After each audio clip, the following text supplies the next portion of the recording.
Welcome to Off With Their Headlines. I'm your co-host, Amanda Matta, and I am joined by the very springy Meredith Constant today in her green with her little robin's egg blue teacup. Hello. Good morning. You look great. You look chipper. Thank you. I fell asleep. Listen, I took the Traz early. I said I need to be knocked out like a horse. And I fell asleep before 9 o'clock. Wow. I am so jazzed. She's fresh. I am fresh to death. This top is actually, so I had to go to Target. I did not go for the Kate Spade collection because every time one of those comes out, I say, no. It was a little lacking for me. It was, but this top, that top is nice. Was in the mix, and I almost didn't try it on because I said this is going to be boxy AF because that's what happens. It's like a puff sleeve top with the cute little bow ties in the opening, and it has a nice little contrast white stitching on it. I thought it was going to be so billowy. It is perfection, Amanda. It's nice. Yeah. It's perfection. And if you'd like to see Meredith's top, you can tune in on Patreon, where we release our video episodes right when the main feed episode drops. We also release our video episodes for free 1 week later over on YouTube. But if you want it right when the audio feed comes out, you're going to get that on Patreon. You sure are. And I've started doing some YouTube reels teasing our episodes. I know. It only took 4 months. You know what? We are female founders and we are excelling at this. We are female founders. So really quickly before we dive into the show, I just want to talk about how the sausage gets made and how our ads get made, in which they don't. We received a very nice DM over the weekend about our ads, and somebody received an ad for an organization I think they could tell we wouldn't support. We would not support. Very politically driven.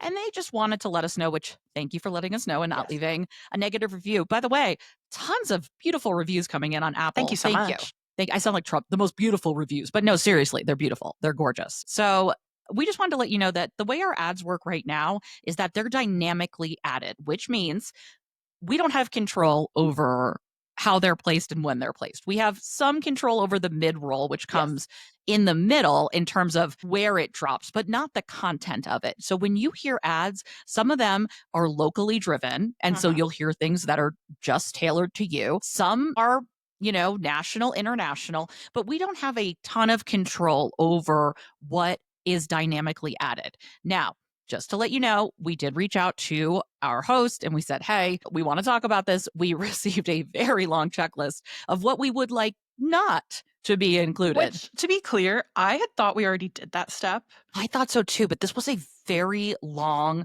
list. And some of the stuff I said, why is this even an option? What was it? Hate speech? It was like hate stuff. Anything really graphic and terrible. I said, no thanks. No, thank you. So we turned off everything we could think of. There are obvious places where things could sneak in, which we have tried to do the best we can. But just to let you know, if you ever hear an ad that you're like, weird, you can let us know. Just know that we are doing our best because we're not here to take money on how great Trump's economy is and whatever that ad was. It happens. I think it happens to like every podcast once you enable ads, like once or twice on Art of History. I think I had one for a political candidate in Florida and somebody reached out and was like, this is weird. And I was like, you're right. It is weird.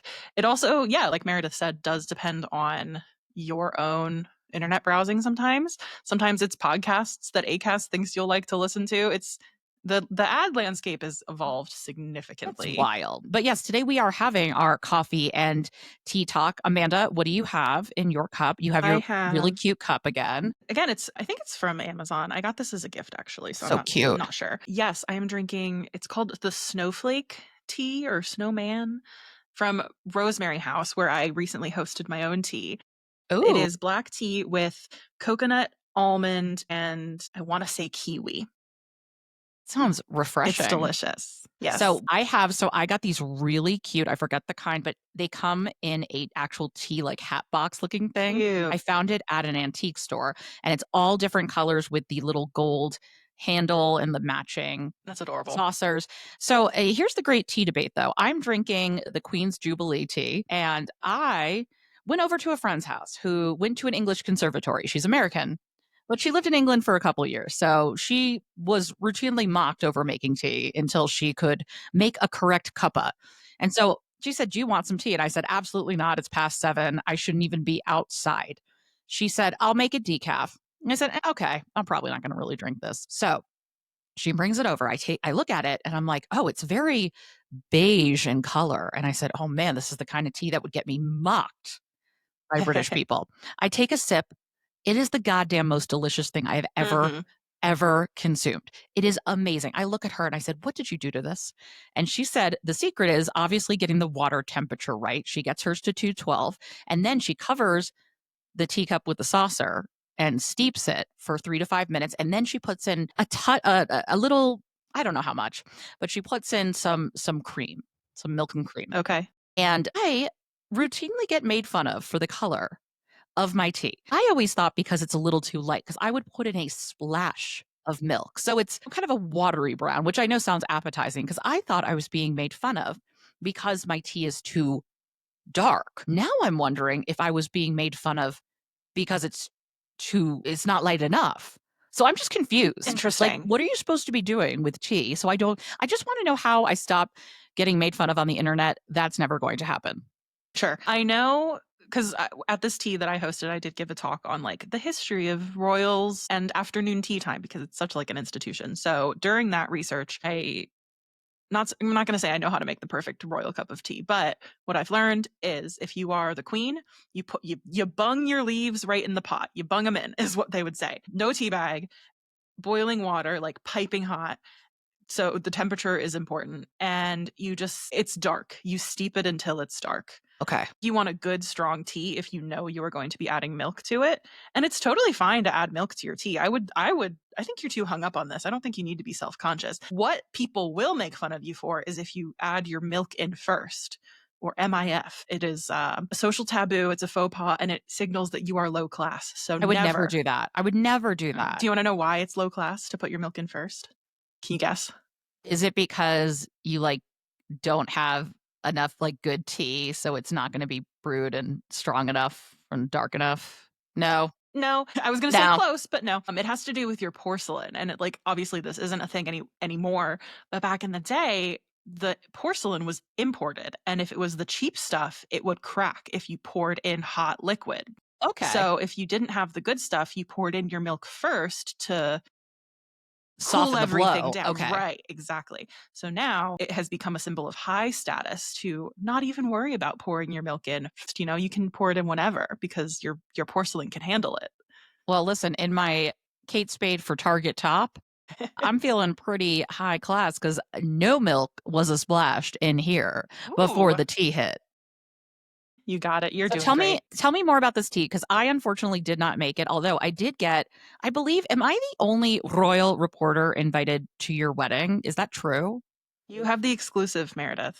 Oh my Yes. gosh. I mean, I feel like at Prince Harry and Meghan's wedding, I mean, no one was really allowed, but I'm Mhm, allowed to yours. Now, mhm. will you be using baby's breath to kill flower girls? It wasn't on my list. It wasn't in the Okay. contract with the florist. So Just kidding. I think I have to just assume that everyone invited will know not to eat the bouquet. I'm going to Yes, write you are that down. invited to the wedding. It will not be a high class affair. It is going to be high low, as the girls are saying. Love it. But yeah, we had a tea over the weekend, which I live on the East Coast. Meredith is in Colorado, so it was a bit of a hike for afternoon tea, which I respect. I understand. It's supposed Thank to be a you. relaxing experience. It was amazing. The scones at this tea house, like I have said numerous times, are legendary. I actually pilfered the recipe from Nancy, who makes the scones, while I was there. So I'm perfecting that in my own home. But it was great. Do you want me to wait? Let me grab the menu and read you what we had. Please, please. We had a very robust menu. It was 3 courses. Four courses. We started with a pear and walnut salad, which was from a cookbook written by Princess Diana's chef, with Parmesan feta balsamic dressing. That was delicious. Then we had an array of sandwiches: 1953 coronation chicken, of course, turkey Havarti apple on cinnamon bread, cucumber and French style cheese spread, warm blue cheese pistachio asparagus roll-ups. These were the fan favorite. I don't even like blue cheese and I would eat that. It was so good. And then pimento on whole wheat, which is like just so simple but so Classic. delicious. Yeah. So we had the scones with strawberry preserves, So not a raspberry. spread and not a jam. Okay. Preserves, orange glazed poppy seed tea bread, Queen Elizabeth's favorite jam pennies, which are pretty much just white bread with jam cut into a circle. Listen, that's a girl that's been through whatever the equivalent of the Great Depression was in the UK. Rationing during Yes. wartime. Yes, absolutely. Some fresh fruit with that. And then for dessert, we had a mixed fresh berry cream tartlet, Stunning. Chocolate cake with chocolate pecan frosting, Oh my and God. coconut pecan cake with cream cheese icing. Okay. I love coconut. This was designed for me. So we have a jam-packed, no pun intended, schedule today. We're actually not going to talk about jam after this. We did discuss the jam over on Patreon last week for a little Friday jam sesh. And that was That's free to yes. everyone who if you're a member, you don't have to sign up for the tiers. You can just sign up for the free feed. If you're like, I don't need to pay for this stuff, I'll listen to your dynamically added ads. Yeah, you'll get the updates, but you also have the option to opt in for the paid tiers, which start at $3 a month on Patreon. So we're not going to talk about the jam today. We're beyond that. We are going to talk about quite a few main stories. Let's get the royal stuff out of the way first. This past week, Charles and Camilla wrapped up their first state visit to Italy, which also happened to coincide with their 20th wedding anniversary, which I freaking love that. Was this just a state-funded anniversary trip? No, it's funny you say that because the royal appointment last week said something like, it's not the most romantic way to have to celebrate your anniversary What do with you mean? You're everyone, in Rome. but that's the job. I know. What a hardship. You flew on a private plane to Rome. Ugh. They got to meet the Pope, which it was nice to see. He met privately with Charles and Camilla. But yeah, they were very warmly received in Italy. Charles became, I believe, the first British monarch to address a joint session of the Italian Parliament. He gave a speech partially in Italian to warm applause. So it was, I think, Nice. a success. Yeah, good for them. Now, was it better than William's Welsh? Or do we not know? I listened to a bit of it. I would say yes, because again, King Charles, he's just got that old school vibe about him where you can slip into these languages. I think it was better than William's Welsh. Yeah. I almost made a really bad tampon gate joke, but I did not make it because I'm a lady. Thank you. You're welcome. Keep it in. Keep that in. Other royal tour news kind of hit this past month. We learned that the Earthshot Prize in 2025 is going to Brazil.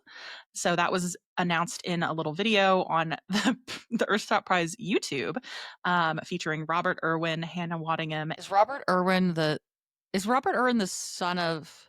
Yes, Steve Irwin. Did you see his spread? I sure did, Meredith. I mean, he is spread. And he's 21, so it's okay. It feels a little icky. It feels a little weird, but it could definitely... He's putting it out there. Listen. Go nuts. That was a great campaign. Go nuts. Literally. Sorry. It was a great campaign. I believe it was from Bonds, expanding into the U.S., which mission accomplished. I don't even know what it was for, but well done, sir. Anyway, sorry, Prince William. This always seems to happen when we talk about William. There's always something else tangential. Sorry, Steve Irwin's son. We also learned fairly recently and haven't discussed yet, there is going to be a change in the structure of Prince William and Catherine's royal tour. I covered this on Substack. I titled the article, "When Doing Less is Framed as Doing More," because that's kind of what's going on here. Do you remember when this came out in the Sunday Times? I believe it was Roya Nika who had the exclusive. I sure do. I just continually think this is going to be an uphill battle for people who remember that some of the same reporters that are praising Catherine and William for everything they do now, we're calling them work shy not 10 years ago. I think this is a really hard pivot to make, especially where I know you love an Easter holiday, but I'm sorry. William's out partying and skiing and stuff. This is just a little harder to sell. I'm just going to put it out there. Yeah. So the new business model, let me see if I can find the lingo that they used here. According to the Times, William's team is deliberately moving away from the longer, more involved overseas tours that defined Queen Elizabeth's reign, for example. So you're not going to see those we're over the 6-month Commonwealth tours, but even the 9-day tours, I think, are going to go away. Prince William's and Kate's disastrous trip to the Caribbean was 2022, and they haven't done an overseas tour since. Instead, William is planning to opt for short, sharp trips that have impact. So I would say it's less time spent in a location, but more optics. Yeah, because you have to go back to what does impact mean here, and how much impact does the royal family have, even just constitutionally, given how the government is set up in the UK. I think that they should phrase this more. I would really be phrasing this more as a way to tighten the budget, because I have to imagine that these are so expensive and cumbersome, the taxpayer in the UK, but also on the country that they're visiting. And I don't know how all of that exactly shakes out, but I have to imagine it is a very expensive endeavor. And if I were Prince William and I'm a millennial, I know maybe I'm not affected by what most millennials have grown up with, multiple recessions and just an unstable, chaotic world. But I would really be focusing on we're trying to be more conscientious of what we are spending and making sure that that is going. Like that would make sense if you got to put your money where your mouth is, though, in that case. And I'm That's pretty true. sure, I believe we discussed it on one of the first episodes of the podcast. Budgets for the royal household, as William and Kate's workload has declined, the budgets have gone up or stayed the same. So like that is not reality. Well, and that's the other thing, to your point, is that under David Cameron, when they kind of restructured the way all of this works with the privy purse and everything, they now have it's in there that they can never receive less than the year before. Wow. And if they do, if for some reason it comes in and it's not that the government will make up whatever is lost. So they never, it's like having a job where you can never get demoted, you can never have a pay cut. Crazy. And then that's on top of the duchies, which is private income that William inherited and that we know from the Sunday Times and their cooperation with, they collabed with ITV, I forget who, but that a lot of that is kind of just taxpayer money, you know? And William famously did not disclose what he paid in taxes because guess what? The royals get to decide if they want to pay taxes, how much they want to pay, and if they even want to tell you. They told us it is an appropriate amount, which ironically is the language also being used for a renegotiation of the sovereign grant, which is going to take place in 2026, 2027. Snap. There will That's our be Super Bowl. Yeah, there will be new legislation during that session of Parliament, which will review the royal family's funding to ensure it is kept at a more appropriate level. Because, do you remember we discussed this as well? In 2024-25, the sovereign grant gave the royal family £86.3 million. 2025-2026, they got 132 million. And this, again, is after they have fewer working royals, fewer hours with fewer hours spent with boots on the ground. There we go. There's a renegotiation happening on a few different fronts in terms of royal tours and how we actually interact with the working royals. I see a little, I'm just going to manifest this, just putting it out into the ether. I see a little off with their headlines trip to London for some boots on the ground reporting and maybe some meetups or something, some high tea. I'm just saying. Let's put it out there now. Putting it out there. We'll put a pin in that for now. Put a pin in that. Speaking of royal adjacent tours, we were surprised to learn that Prince Harry was in Ukraine. Yes. This came out after, I believe a day after he had been there, obviously for security reasons. And it was a very quick trip. He had been in the UK for his Ravec appeal, jotted over there. That's not the word I'm looking for. Jetted, trotted? Jetted, trotted. He did both. Trotted, jetted. Over to Ukraine, he visited with burn victims, notably a young boy who had been badly burned in the attacks from Russia. Because remember, Russia started a war with Ukraine. That's what happened. They're the aggressor. No matter what your grandfather who watches Fox News tells you, I don't did care. not start a war in their own country. No. And also he met with Invictus, the Invictus team, I believe, from Ukraine to continue to support them. That trip came out, really kind of put a damper on everything that Charles was doing. And yeah, any thoughts on that trip? Any thoughts on his short, quick strategy? I mean, maybe William is going to take some lessons. Maybe, yeah. And I do like when Prince Harry does this. I comment on the Sussexes when they do these visits. They sort of do bunch things together. So they're already outside. He was already in Europe to do his Ravec case, which I also found interesting. He didn't need to appear in court for those appeals, but he did, which I think signals how seriously he's taking this and because there was going to be part of it that was going to be in private. And as we learned, because we got direct quotes in a Telegraph article that's pretty good. I broke it down on my TikTok and Instagram and stuff. He needed to hear for himself. And essentially what he said is, not even essentially, what he said was his worst fears were confirmed in that private session. That's why I think he showed up to that case. And that's why I think this case in particular is more important than even his newspaper hacking ones, because this involves his family safety, and, shows a pattern of how his family has treated his wife and children.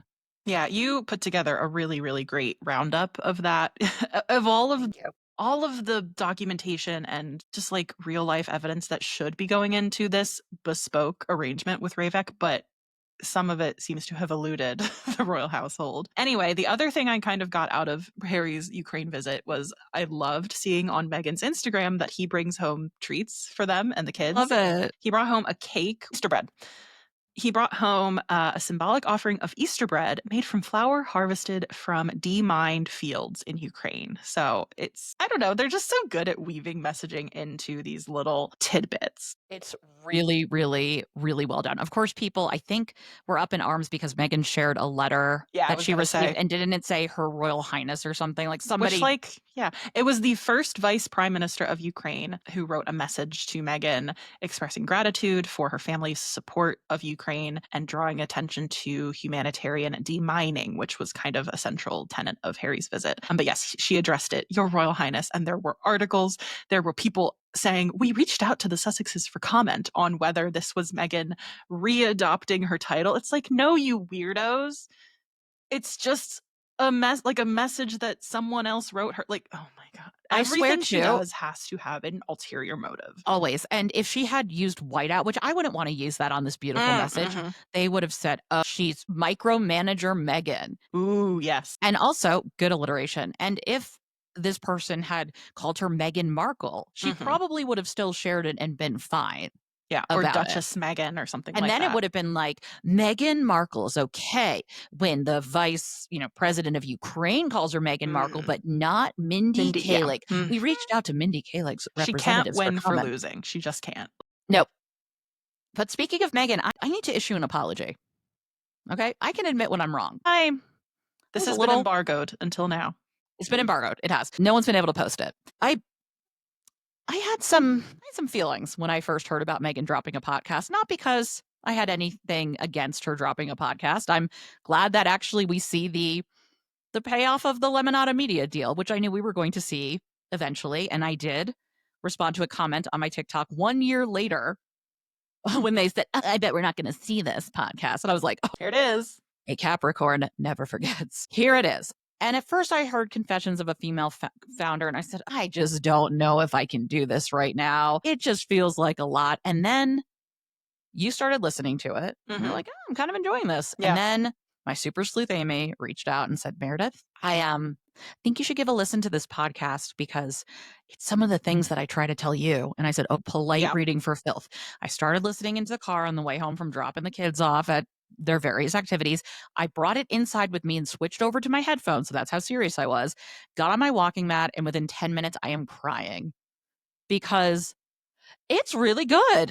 It seems to be real conversations that Meghan might have with these women that she surrounds herself with off screen, but she's kind of bringing them into the studio. The first episode was with the founder of Bumble. The second episode that just dropped this week is with the founder of Girls Who Code. And that episode is great. I'm like halfway through it. They're talking about how bumps in the road, little stumbles on your journey kind of can build you up and help you get to where you're meant to be. And it's very empowering to sit and listen and absorb, like kind of in almost a parasocial way, like these conversations between two women who are both founders and both friends. We want to talk about this in a future episode, but like consuming more conversations with women in my podcast listening is like a big part of my vision for 2025. And it's, I think, really enriching like my content landscape that I consume. Yeah, because I realize that too. So often I listen to male voices, and there's nothing wrong with it, but I do want to hear from different people. And I think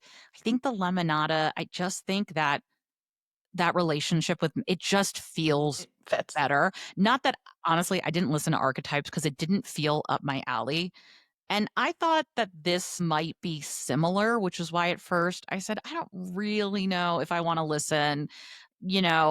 I don't really know how much she can really reveal just based on just who she is and the kind of attention. But I was honestly shocked at how open the conversation is about what to do when you're just being harassed online. And Megan asks the Tinder co-founder, because she gets into that situation too, how she moves through it and what she does and what made her finally leave her house. And there is some discussion about Megan's treatment, in the media. But I think what I found so incredible is that you don't have to be a founder or an aspiring businesswoman to love this. This is the kind of Yes. perfect middle ground, I feel like, between the overcorrection of girl boss culture Uh-huh. and then the pendulum swing to trad wife. You Was know what I really mean? worried. Yeah, I was worried going into it, and I was planning to listen, but I was worried we would swing back to girl bossification, because Megan, sorry, trying to think of a good way to say this. Megan does have a tendency. She's an elder millennial. She kind of harkens back to some older trends in the zeitgeist. Does that make sense? Girl boss. I think we've moved past it. But this is not that. The conversations that they're having are very holistic, which is just another thing I love about women. We can incorporate discussions of motherhood. Like, Megan talks about her preeclampsia that she experienced after giving birth, and that's something she has in common with Whitney, the founder of Bumble. Yes. But that's happening in a conversation that's ostensibly about business and entrepreneurship, because these pieces all make up the rich tapestry of women's lives. Any avenue that's going to get that type of conversation to more people in 2025, I think, is a good thing. I agree. And I think one of the best pieces of it was when Whitney said that if she could do anything differently, it would be that she would spend less time agonizing over every decision, big or small, and really implement this. Will this matter in 5 minutes, 5 days, 5 I months, like or that. 5 years? And also, what can I change down the line that will make this okay? Because Megan talks about how she's in the process of dealing with how they're going to package this. Which, again, is something we know about Megan. She is, I think, a little bit of I a know, but you even micromanager. and you even kind of hear, because she's like, Yeah. okay, these biodegradable peanut Yeah. packing things, Oh, because and when she people are going to said be on her for that. when she said somebody told her not to put the logo on the box because of porch pirates, and she's like, "What are porch pirates?" I'm like, "Oh, Megan." Oh, Megan. sweetie.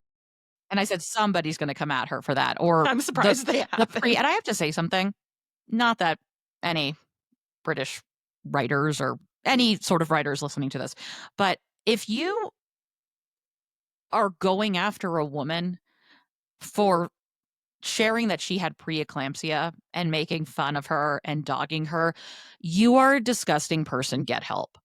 It's about you at that point. It's about you. People need to get so freaking serious with their out of control hate for people that they do not know.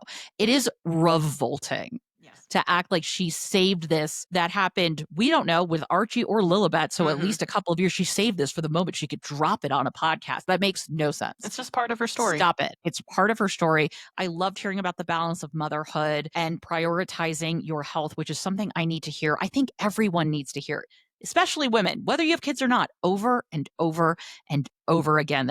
It's an important part of whatever you're building towards. It's a great podcast, whatever you thought it was going to be.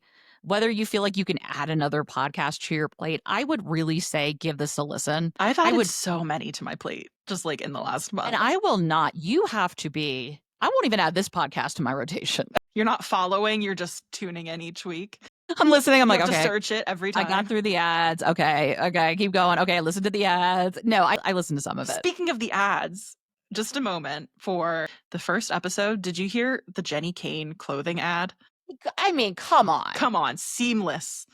And I went on because I said, oh, you get a discount. Let me check. I looked online. I said $400. Okay, I'm clearly not Megan's target audience, but you know what?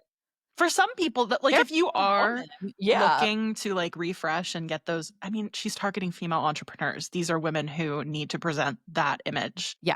And if you're looking to curate your closet and you're going to just buy one nice piece and not 6 cardigans, I could see. I'm not knocking Jenny Kane. I wish I had that money, but I do not right now. No. That was lovely. Just a moment for feminism in 2025. Just yay, feminism. Yay, women. Yay, women. Also, yay, women in our Can't Stop Thinking About segment, which is very timely. I can't stop thinking about that damn Blue Origin launch. I had Katy Perry kissing the ground. You were gone for 10 minutes, girl. I have so many. I think an overarching question I have is just for Katy Perry's PR team. I don't know what these people are doing or what they've been thinking over the past couple of years, Katy Perry, yeah. Sometimes I remember she's married to Orlando Bloom, and I'm like, oh yeah, Right? right. But when they reveal, I said, this is late stage capitalism. Mhm. When they showed Katy Perry in space, in, breaking the bear, wherever they are, holding a daisy, because her child's name is Daisy, I guess, and then releasing her set list for her upcoming tour, I said, this is dark. We have reached It's endgame. This that is dark bad. energy. This is so bad. I hate this. Okay, so on the one hand, you have that dark energy late stage capitalism factor, right? A Blue Origin space flight lasts 11 minutes. The crew, quote unquote crew, is made up of people who don't actually have to do anything. They are passengers. This is a eventually commercial enterprise. You can buy seats And on some these people did. launches. And they Yes. did not disclose, but according to Comparatives, another company, I think Virgin, that's trying to do the same thing, it's almost a $500,000. Mhm. But really quickly, just to back up, Blue Origin was founded by Jeff Bezos of Amazon, Yeah. and they have been working on this, commercial, because we've already destroyed the earth, why not space next? And these supposed to be these commercial travel ventures for people to travel in space, and then eventually colonization of other planets, whatever. It's never good when billionaires look at Earth and are like, all right, we're leaving. Never You know good. what makes me really happy? That instead of taxing people like Jeff Bezos an appropriate amount so that we can reinvest in, the American people and create social safety nets, they can instead have companies to fly people into space for vanity projects. And they're So getting subsidies to do so. it's great. I love it here. Late So stage capitalism. what this was it was announced at the beginning of Women's History Month Ugh. that there was going to be this all-female astronaut venture, which already we are playing fast and loose with words. They are really not Mhm. astronauts, as you Gail said. King. Gail King. But Gail King's the funniest because she's the one person that looks like this was a horrible I don't idea. want to be here. Did you see Her the face is image all of of us. her like ringing the bell? She's just like, ugh. Like, I cannot believe Oprah forced me to do this. I am so mad at her. But it's, again, clearly a PR stunt. They have included a mix of people, including a former NASA engineer, a NASA, not Nassau NASA, NASA. County. Yeah, a NASA engineer, also another, who's the other woman who she experienced, trigger warning, sexual assault? Amanda Wynn. So they have this, again, they do all the right PR things for this, but it really, this is hard. It's hard. It's complicated because on the one hand, I can understand why the women going on this trip are pushing back against the quote unquote haters. Mhm. On the other hand, I think that is too broad of a term and something that we see. And we've seen with even the people with opinions about where's Kate, last year, and that being all labeled as hate. What people have a problem with, including former employees of Blue Origin, is what exactly are we promoting here? What is this doing to the environment? And what I I know, lost my I get train of what you're thought. saying. There's a lot wrapped up here, and both can be true at the same time, right? It can be very empowering for these women. Amanda Wynn is somebody who gave up her dreams of going to space so that she could pursue civil rights activism and, advocate for survivors of assault. I'm imagining this is very empowering for her and for others on board. But then you have the Katy Perrys and the Gail Kings, who, if I had to guess, who put money down to be on this mission. Those are two names I would immediately Bet CBS morning show said, Gail, you're getting on that Mhm. because this is going to be a great They made it a whole Yeah, special, Gail goes to space, of course. That can be like both can be true at the same time, which is something that society really struggles with when we have these conversations. Here's what I really struggle with right now. It was announced in early March, Women's History Month, that this Mhm. would happen, right? I want to know when everyone signed on for this because it is so hard.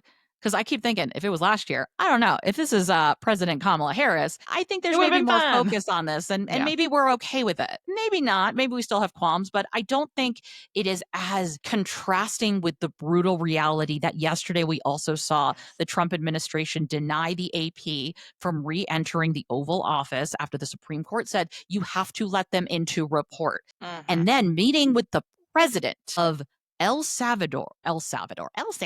We really can't pronounce things this morning. In El El Salvador. Salvador, where there are hundreds of men sitting in a prison without any due process, Mhm. including a Maryland father who has no criminal record, came in the correct way, and yet Donald Trump, despite the Supreme Court unanimously saying, you need to bring this man back home, is like, well, what am I going to do? What am I Yeah. going to do? Defying a court order. Do you know how hard it is to get Clarence Thomas and Samuel Alito to do the right thing? Yeah. And Like, once we reach that point where the court makes a decision and the executive branch just says, "No, thanks." that's That authoritarianism. it's really dark. And this is what grinds my gears.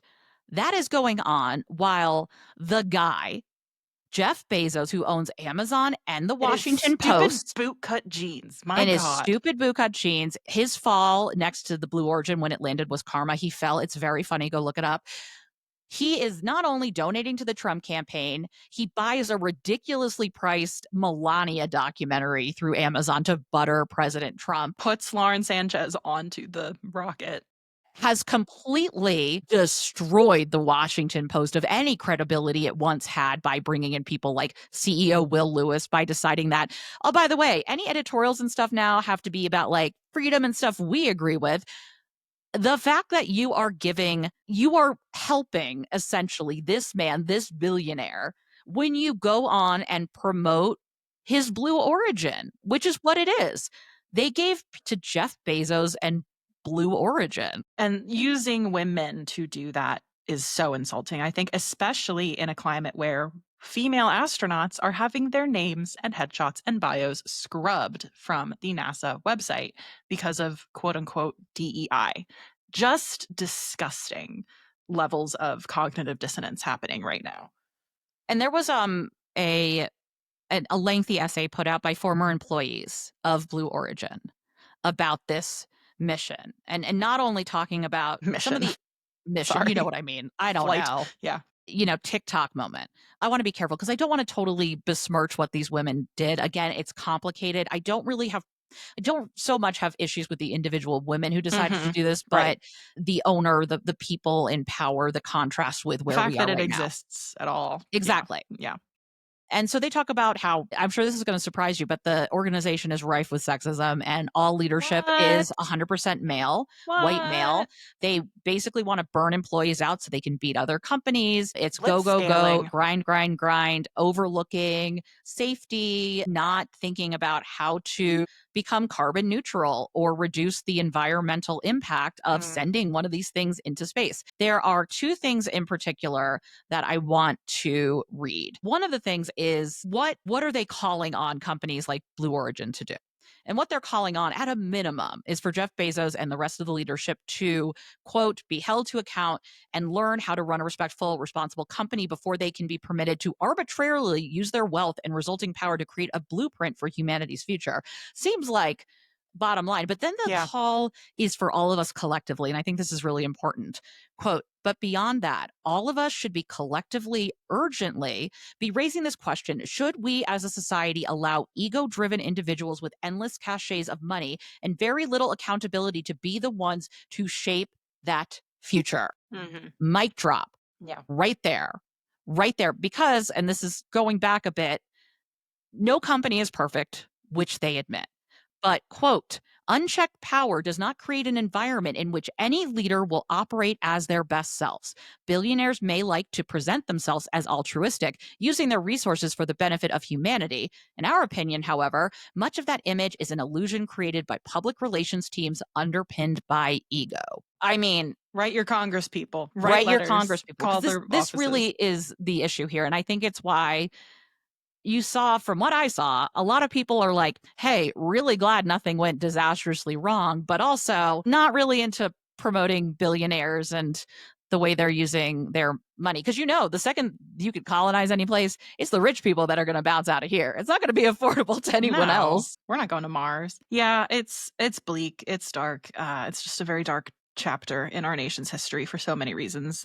This past weekend, there was an arsonist arrested here in Harrisburg. A fun fact, I live 2 blocks from the governor's residence, where I don't believe The current governor is Josh Shapiro. I don't believe he lives permanently, but they do use it for events. And he was hosting a Seder there this weekend with another family staying overnight. Somebody decided to throw beer bottles of gasoline into the governor's mansion because that's a rational reaction to a Democrat being governor, a Jewish man being governor of Pennsylvania. Yeah, it was, pretty Bleak. obviously anti-Semitic. And when you see the damage is extensive. Yes. They haven't, fully investigated yet, but on Passover, it's a Jewish governor. It's really bad. But I love that there are celebrities like Ben Platt, who was in Dear Evan Hansen. His father's way big at Disney, who used this time to amplify a speech given by Hannah Binder at a human rights event that was about not reacting to this in a way that hurts other marginalized communities. This is anti-Semitism, but that doesn't mean that we should ostracize or turn our backs to what is happening to other groups, such as Palestinians in the US being basically kidnapped and detained and then deported or kicked out of the country despite being green card holders in some cases. Right. That is not the answer. The answer is to not then point the finger at another marginalized group. It's to stand up against all hate and announcing that, yeah, this is wrong. Absolutely. This is absolutely wrong. I cannot believe you live 2 blocks from there. Did My you see dentist's anything? Like office what? Did you is right there. There have just been lots of reporters outside, a few of which I know. I run in those circles. No, just kidding. girl? They like I said, they use that residence for big events, so there is a space out front for the press to like pack themselves in. It's just been very populated lately. But yeah, I think everyone has come to the same consensus, like this is dark. Where are we going as a country? And if that's how you're feeling, I can only urge you to write your Congress people, write your state reps, write your state senators, tell them to enforce the 14th Amendment. The U.S. government shall not infringe on life, liberty, or pursuit of happiness without due process. For anyone, doesn't matter. It's Doesn't written matter. there in black and white. Because here's right? the thing. The whole thing is no. Do we want violent criminals in the country? Of course we don't. That's why there's due process to ensure that we are deporting the correct people. Does this feel a little like a bummer? Yeah, it is a bummer. It's really hard what's going on right now. But we hope that we bring you some levity with the Royals, right? We talk about serious stuff, but ultimately that we make the news less scary because you know how to better analyze and digest it. That's our hope for you, is that it doesn't become this flood of like Elmo and everything's on fire in the background kind of gif. It is, but you have control. You do have control. The answer is never to tune everything out, right? Otherwise, you become that couple from season 2, The White Lotus, where Aubrey Plaza says, like, well, with everything going on right now, we're just not sure if we want to have kids. And they're like, well, what's going on? What's going on? And what do you mean? Don't become them. You need to consume the news, but it's about how you process it and what you do with it. And listen, as I always say, don't fight with trolls on Twitter. No. Okay. If you do anything. And I will say, if you want an easy way as a mom, a multitasking mom, or any individual, use your time in the car, hands-free, of course, to call your representatives and leave a little message. Here's the thing.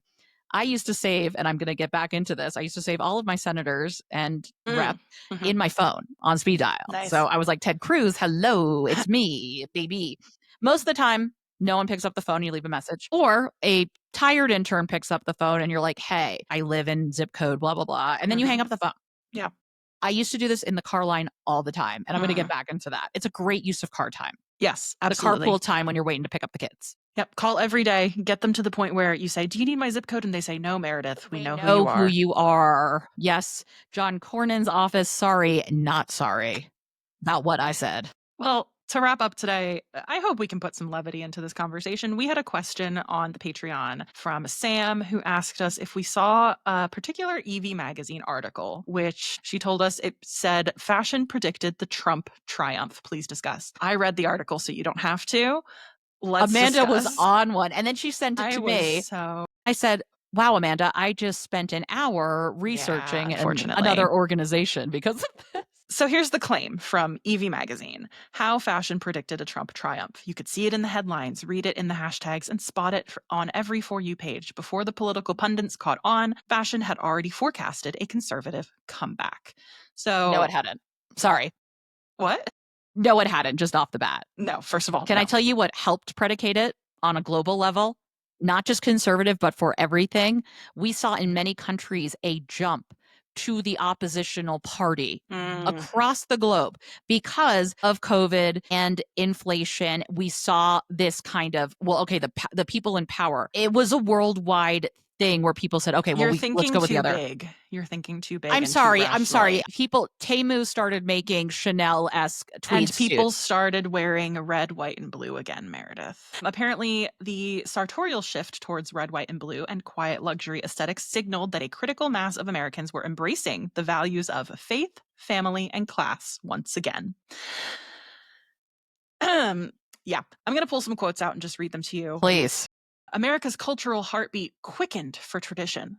By the time campaign season rolled around, the country was steeped in signs of a back to basics revival. Flag waving was in vogue, arguable, both literally and figuratively.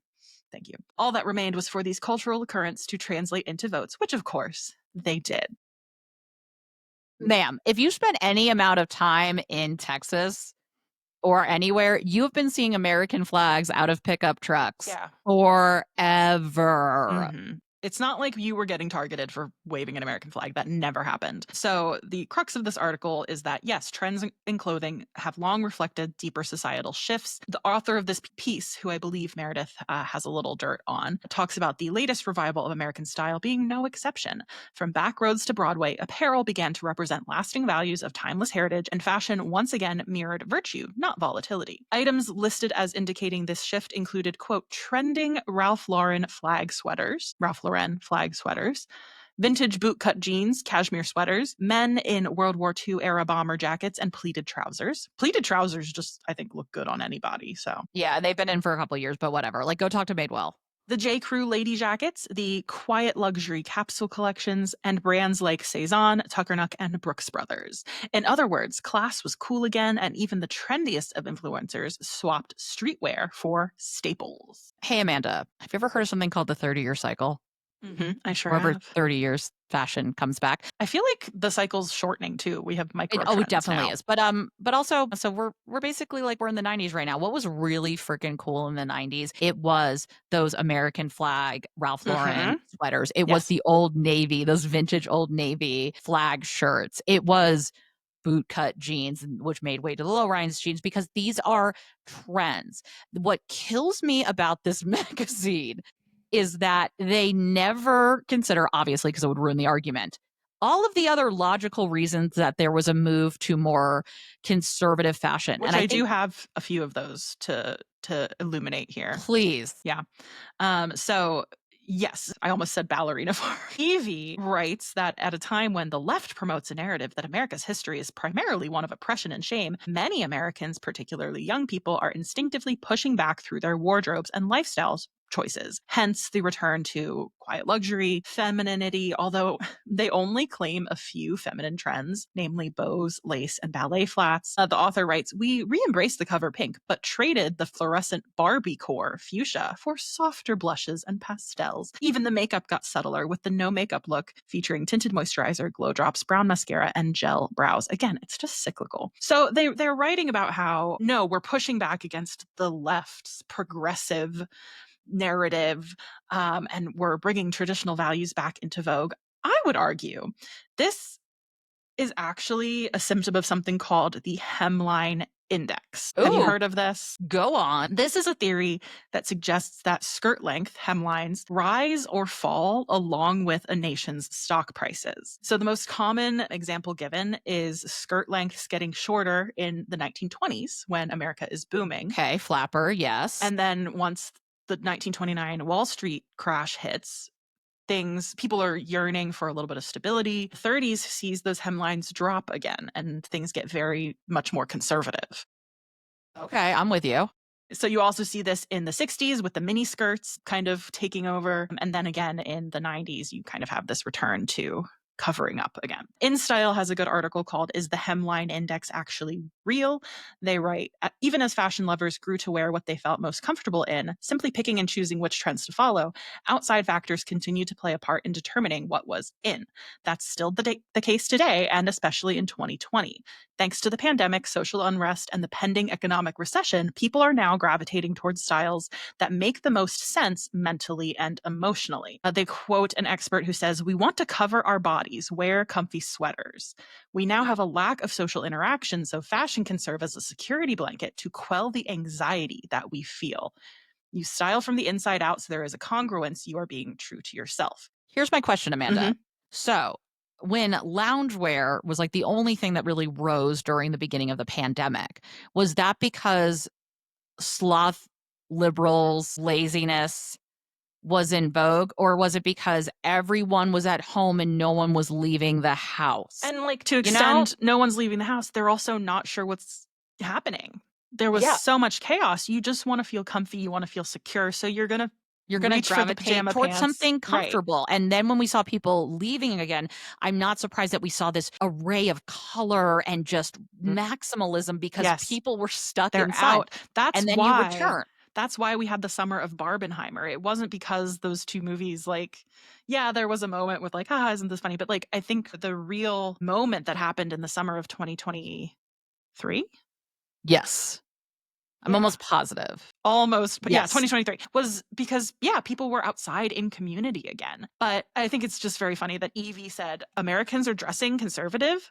Must be because they're conservative. Yeah, and I would also be interested in, how many, because of course we're dealing in generalization, how many of the influencers that they're talking about are actually conservative or lean conservative? How can you actually see this through voting and the demographics that we've seen? But the other thing too, is someone who worked in uh, fashion blogging for a Mhm. while, is you are going to, depending on the blog, depending on what you do, yeah, you're going to invest in the trends and promote the trends and how to wear them because that's what's selling. That's what's popular. That's what's in stores. Yeah. That's what everyone is talking about. So to talk about influencers as if they're not taking signs from what's being forecasted in fashion Yeah. and promoting what is popular and accessible is bananas. How do you do this without an economic argument? Right. And it's also, they link it back to the trad wife trend because obviously that's part of it. Apparently, we have a fatigue of the loud, anything goes culture of the previous decade, and many women are simply tired of being told sex sells or that empowerment means ever shrinking hemlines. Women and girls, disenchanted with the hustle culture and endless hookup scenes of the 2010s,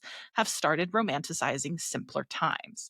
They say it feels refreshing to see femininity and motherhood being celebrated as aspirational again, rather than scorned. Can I read you? This is the quote that made me yell out loud. Yes, please. Bare feet in the garden or kitchen heels in the sanctuary. Kitten heels, sorry. Let me start over. Kitchen heels are good too. Kitchen heels. Bare feet in the garden or kitten heels in the sanctuary replaced sky-high stilettos at the club. Just as our Ma'am, founding fathers intended. The I think kitten our heels feet in the just hurt. kitchen. The obsession with kitten heels on the conservative right, like, needs to be studied. Also, let's not act like a chunky platform wedge Mhm. is not in, ma'am. Yeah. They close this piece with a segment or little section called Why Hashtag Americana Terrifies the Left. They write, critics on the left frequently dismiss the soaring of Americana fashion as a troubling sign of exclusion or, quote, nationalism, painting American identity as covert symbols of division or even prejudice. To progressive tastemakers, wearing the American flag on one sleeve is perceived as a deliberate provocation, a symbol of resistance to their increasingly globalist vision. I just wanted to bring in a counterpoint that will feel so much better to listen to. Please. I actually had a dream about this guy last night, Conan O'Brien. I had a dream. I think he was at our wedding, actually. Wow, this is a Huh. classy affair. All right. So Conan O'Brien has been on the brain because he gave this speech recently at the Mark Twain Prize for American Humor, which he received in 2025. And in his monologue, he quoted Mark Twain, who has a couple brilliant essays on patriotism and nationalism. The one that Conan quoted was from 1905. He said, "The true patriotism, the only rational patriotism, is loyalty to the nation all the time, loyalty to the government when it deserves it." And I think that is a clarification I would love to see happen so that we can get away from this really regressive idea that nationalism disgusts the left. It's like, no, we want better for our nation. Yeah, and I think too, like this, where's the line between nationalism and patriotism? Because there are a lot of good essays Mhm. and people thinking about when did the right, the new right, alt right, whatever, when did they lay claim to American flags, to red, Mhm. white, and It's blue? gotta Like be when 9/11, right?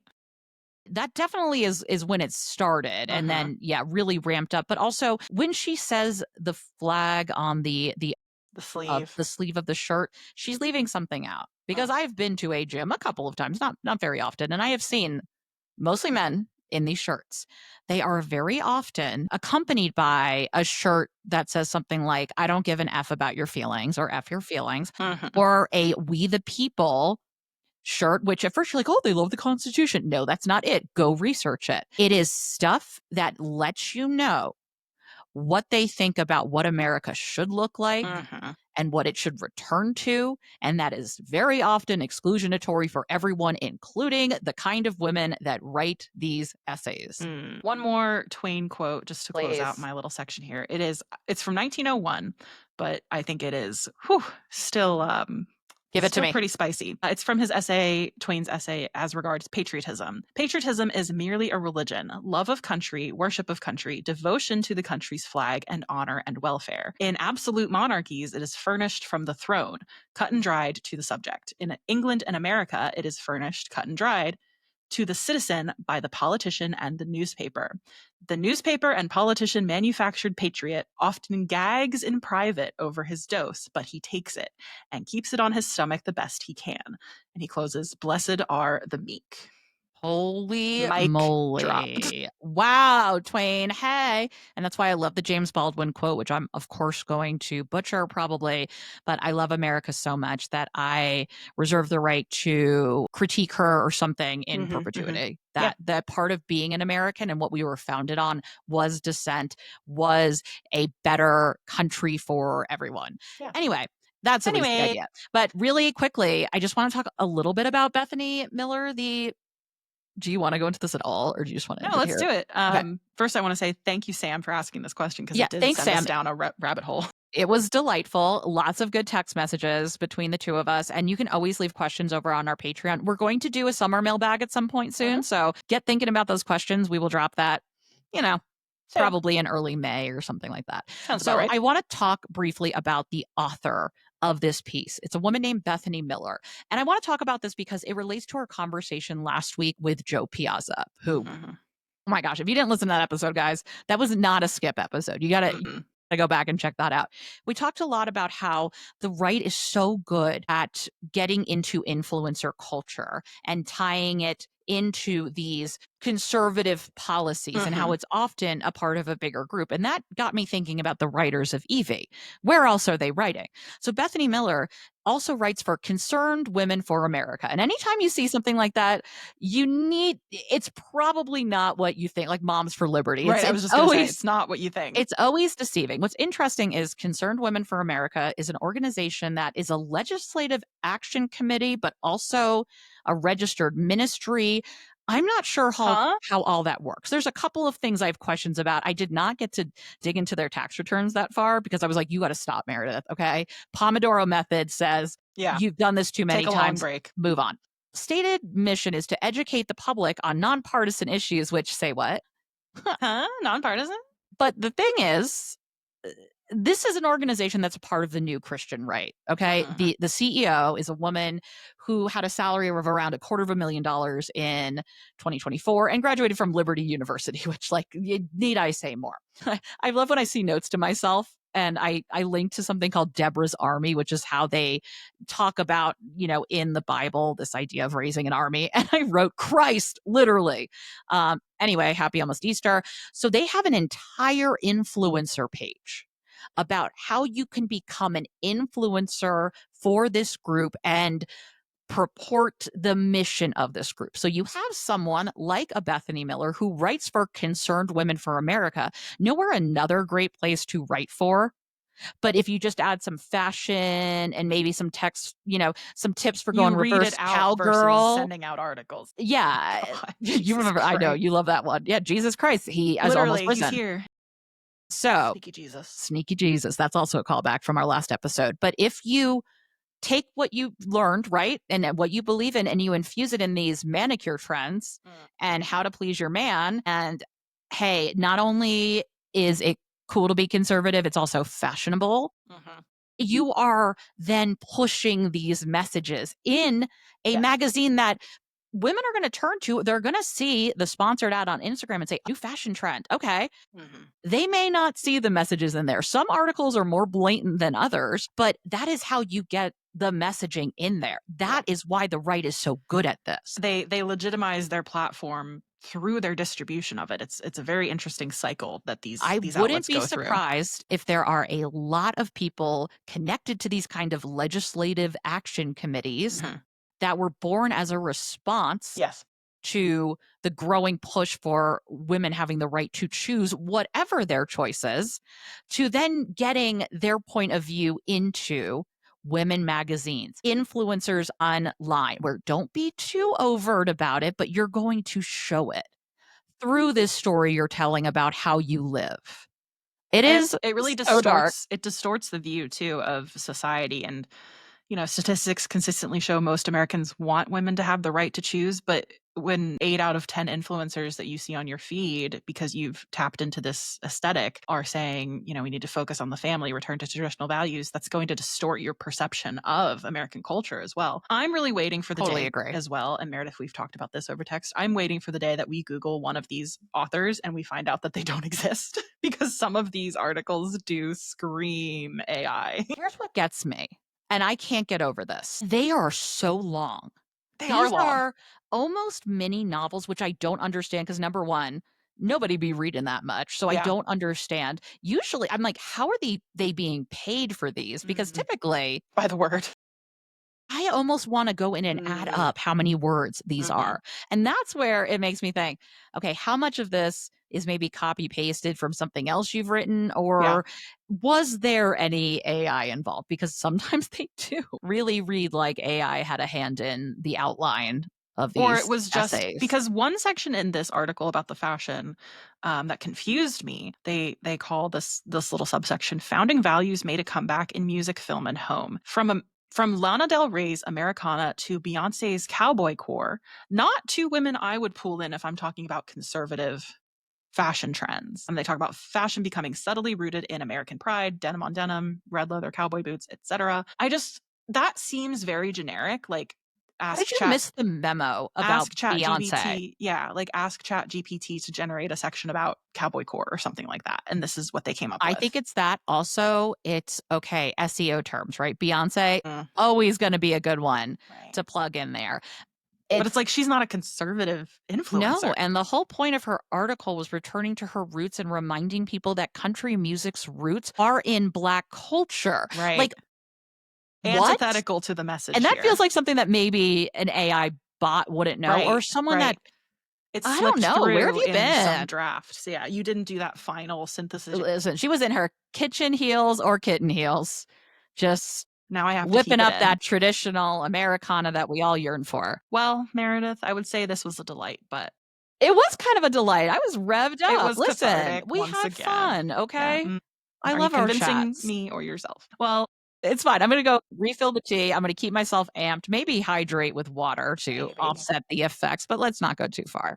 We need to give a huge thank you to our Patreon press secretaries, Molly White, Nikki Ray, and Lulu. Thank you so much for advising us on when our fashion choices predict a Trump triumph in the polls. We want to be very cognizant of the messages we are sending out. Yeah, is this like too pussy bow forward? Like, is this giving, if I show up next week in that Melania Trump blue hat, maybe it is working. Maybe we have an issue. You just don't see my face the entire time, which some people might like.